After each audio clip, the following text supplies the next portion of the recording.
Véronique Jacquier, elle est toute rouge, hein, vous avez noté. Ah, oui, oui. Le rouge est à la mode. Bonsoir Jean-Luc Mélenchon, bonsoir Olivier. On va revenir sur les Mais moments... l'habit ne fait pas le moine. C'est vrai. Sur les moments forts de l'émission, l'avenir de Florange, bien sûr, vous êtes exprimé là-dessus, sur le plan qui est favorable à Mittal, sur le fait qu'il n'y a pas de nationalisation temporaire, sur le fait qu'Arnaud Montebourg est forcé de s'incliner. Alors on va réécouter votre charge contre le gouvernement.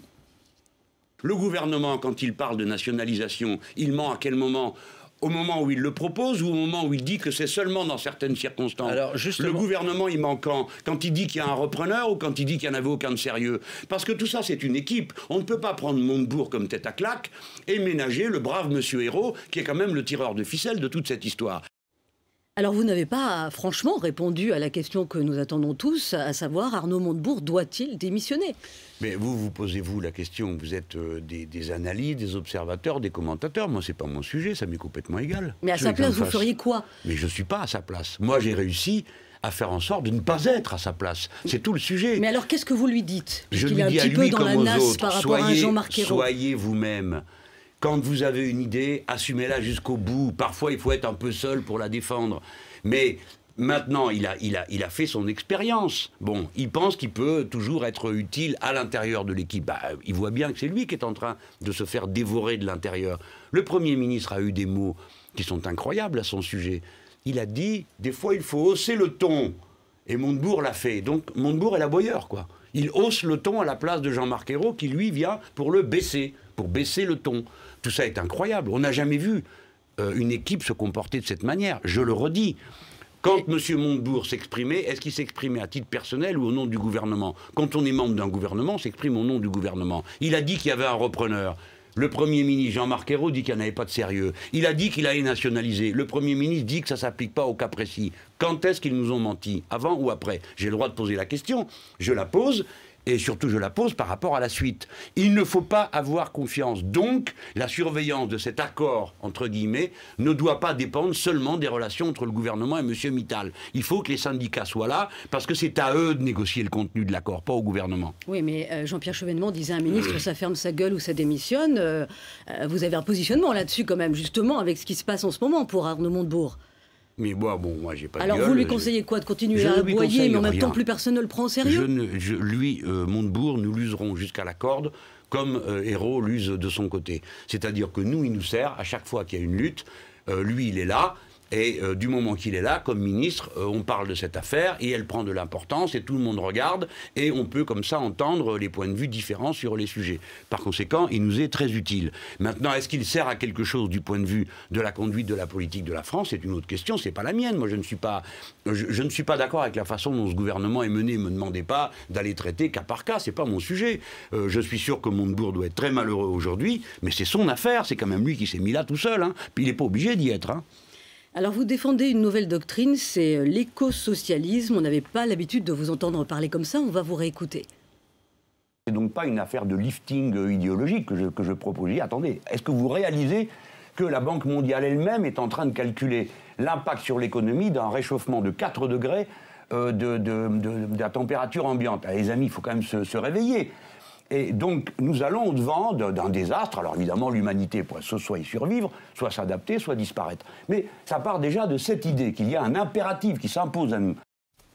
Alors, Jean-Luc Mélenchon écolo, certains socialistes qui vous ont connu, de par le passé, bien sûr, disent que votre conversion est trop récente, pour être honnête. Ben, c'est normal qu'ils le disent. Ils sont tellement horriblement jaloux de voir que certains continuent à réfléchir, à proposer des idées. Et surtout, ils sont très ignorants.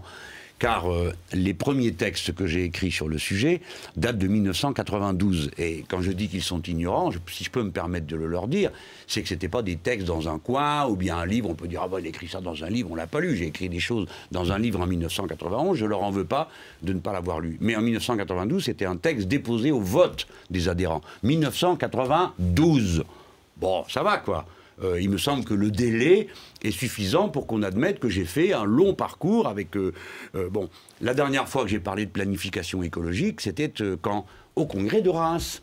Mais ils ne se rappellent de rien, ils lisent pas leur propre texte. Alors leur demandez pas d'aller lire ceux des autres. Hein. Donc la première fois que le mot planification écologique apparaît en France... À Reims, il y avait une sacrée pollution, de toute façon. Ah, vous avez raison, il y avait beaucoup de fumée, ça empêchait d'y voir clair. En tout cas, moi, j'y ai vu clair et je suis parti et j'ai bien fait. En tout cas, c'est pour dire, ma construction politique et intellectuelle est longue. Ensuite, on m'a vu pendant toute la campagne présidentielle défendre mes idées. Alors après, depuis quand est-ce que ce sont les socialistes qui donnent des brevets? Non seulement déjà, ils n'ont aucun titre pour donner des brevets de socialisme, mais maintenant, ils donnent des brevets d'écologie, voilà qui est nouveau. Mais vous parlez de discours politique, vous parlez d'idées. Est-ce que dans votre vie de tous les jours, vous vous comportez comme un écolo? Oh, je crois pas, non. Non, je suis très imparfait, vous savez. Je suis aussi féministe. Est-ce que tous mes comportements sont à la hauteur de mes... Et puis, par exemple, je suis pour le bien plutôt que pour le mal. Mais est-ce que je ne fais que du bien tout le temps? Non. Non, moi, je n'aspire pas à cette sorte de sainteté et de perfection. Je sais que l'humanité est imparfaite, les individus sont imparfaits. Ce qui est important, c'est de tâcher de faire pour le mieux. Et pour faire pour le mieux, il faut avoir des idées claires, savoir de quel côté on va. Si on n'est pas éco-socialiste, on ne peut pas être socialiste. Et si on n'est pas éco-socialiste, on ne peut pas non plus être écologiste. Et si on n'est ni l'un ni l'autre, on participe à un désastre, à mon avis, et on ne prend pas sa responsabilité d'être humain, doué de raison et qui a bénéficié, comme c'est le cas pour tous les Français, tous ceux qui vivent en France, d'instruction. En tant qu'éco-socialiste, vous pensez que ça va se terminer comment, le combat à Notre-Dame-des-Landes? Ça va se finir par le fait qu'il n'y aura pas d'aéroport. Bon, parce que les zadistes ne vont pas quitter les campements qu'ils ont constitués, que les paysans qui sont dans le coin ne partiront pas, et que les CRS en auront vite marre de courir dans les bois parce que ce n'est pas leur métier, et de même les gardes mobiles.